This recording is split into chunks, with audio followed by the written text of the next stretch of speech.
श्रीराम समर्थ. नामरूपाचा संबंध. नाम घेत असताना रूपाचे ध्यान आवश्यक आहे का? वास्तविक नाम आणि रूप ही भिन्न नाहीतच. पण नाम हे रूपाच्या आधीही असते आणि नंतरही उरते. नाम रूपाला व्यापून असते. राम जन्माला येण्यापूर्वी वाल्मिकींनी रामायण लिहिले आणि रामाने मागाहून जन्म घेऊन त्यात वर्णन केल्याप्रमाणे आचरण करून दाखविले. म्हणजे रूप अस्तित्वात येण्यापूर्वी नाम होते आणि रूप गेल्यानंतर आजही नाम शिल्लक आहे. देशकालाच्या पलीकडे जे कायम टिकते ते सत्य होय. प्रत्यक्ष आकाराला आलेली अनेक रूपे नाहीशी झाली तरी त्यांचे नाव टिकून राहते. म्हणजे नाम हे देशकालाच्या मर्यादेच्या पलीकडे असते. म्हणजे ते रूपापेक्षा जास्त सत्य असते. जे सत्य आहे ते श्रेष्ठ असलेच पाहिजे. तेव्हा नाम घेणे ही गोष्ट मुख्य आहे. ते घेत असताना रूपाचे ध्यान राहिले तर उत्तमच. पण ते तसे न राहिले तरी नाम घेत असताना रूपाचे स्मरण सूक्ष्म रूपाने असतेच असते. समजा एका गृहस्थाच्या घरी राम नावाचा गडी आहे. तो गृहस्थ राम राम असा जप करीत बसला आहे.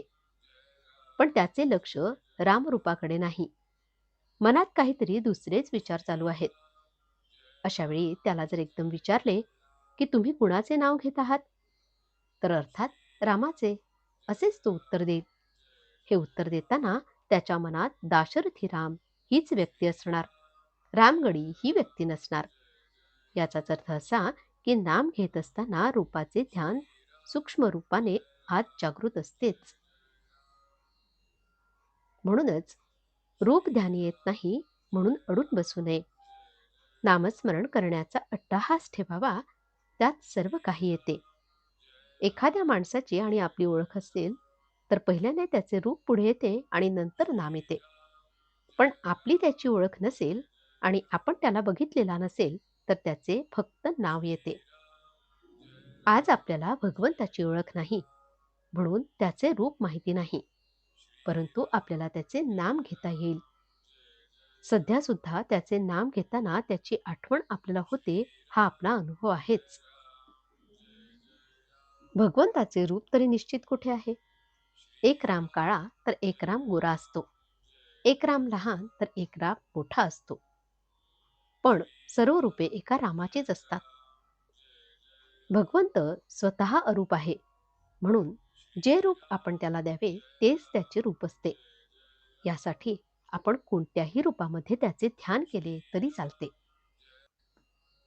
नामातून अनंत रूपे उत्पन्न होतात आणि अखेर त्यामध्येच ती विलीन होतात. म्हणून भगवंताचे नाम श्रेष्ठ आहे. ते त्याचे नाम तुम्ही आवडीने अखंड घ्या आणि आनंदात राहा. आजचे बोधवचन. दानात दान अन्नदान, उपासनेत उपासना सगुणाची उपासना आणि साधनात साधन नामस्मरण. जानकी जीवन स्मरण. जय जय राम. श्रीराम समर्थ.